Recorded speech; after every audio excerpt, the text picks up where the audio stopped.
m'appelle Bertrand Lobouic, je suis agriculteur au Tille en Vexin, tout près des Trépanies. J'avais fait une première école à Flipou, ça a été interrompu en cours d'année à cause du Covid. Et j'ai repris cette année au mois de décembre avec l'école de Bazincourt-sur-Epte, avec M. Tellier, où je me suis déjà présenté une première fois, ensuite présenté mon exploitation et on est parti sur un thème, le lin. Donc ça les a intéressés et ils ont travaillé là-dessus pour savoir ce qu'on pouvait faire avec une graine de lin. Donc aujourd'hui, la démarche de cette visite, c'est pour leur montrer concrètement ce que l'on fait, comment on le fait. Et ce qui est intéressant, c'est bon, aujourd'hui je me suis habillé avec une chemise en lin, c'est une des démonstrations. Je m'appelle Ludovic Tellier, je suis enseignant à Bazincourt-sur-Epte, je suis également le directeur de l'école et j'ai une classe de CE2, CM1, CM2 avec 25 élèves.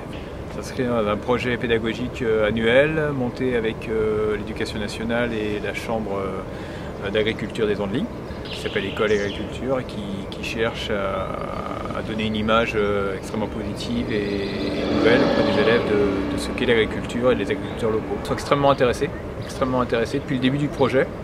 Il y a eu des affichages, on a un cahier en classe, mais ils ont tout de suite adhéré au projet, ils ont tout de suite été curieux.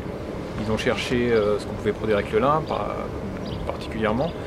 Et oui, ils adhèrent au projet. Ouais. Ça concrétise et puis bon, ils se rendent compte aussi, par exemple, de la taille d'un ballot, de la taille des machines. Les enfants sont très demandeurs. Et on s'est aperçu que les instituts étaient aussi très demandeurs. Et donc ça se passe très bien. Enfin, il y a vraiment une relation de confiance, on partage un tas de choses, on fait des semis à l'école. On essaie de lever tous ces tabous. Les enfants, de toute façon, on ne peut pas leur raconter de mensonges, c'est naturel et ils s'aperçoivent que on est nature.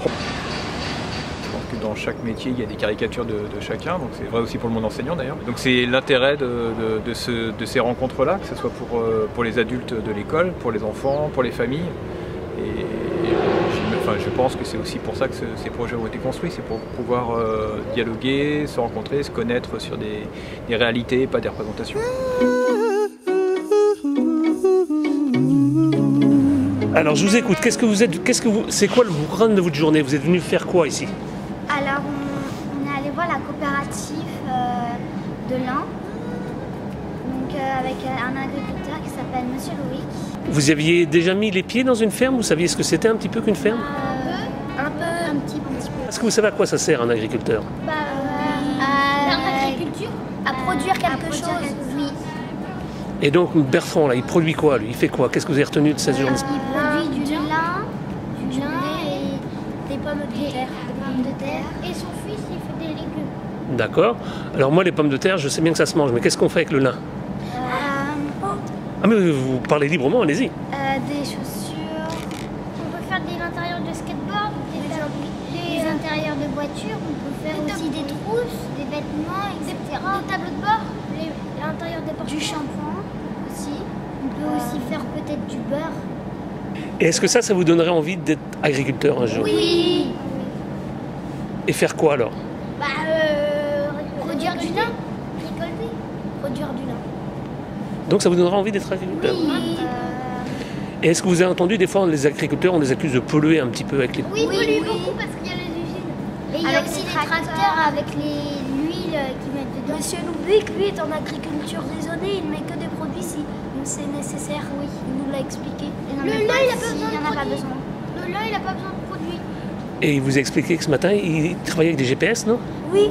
Est-ce que vous pouvez me raconter? Il a des satellites au-dessus de sa ferme. Oui. Il a un abonnement qui lui envoie les photos et ils lui disent exactement à l'endroit où mettre le produit pour pas gaspiller. Voilà. Ils disent à tel endroit 80 kg, à tel endroit il n'en faut pas. Oui. Eh ben, je vous remercie les enfants. De rien.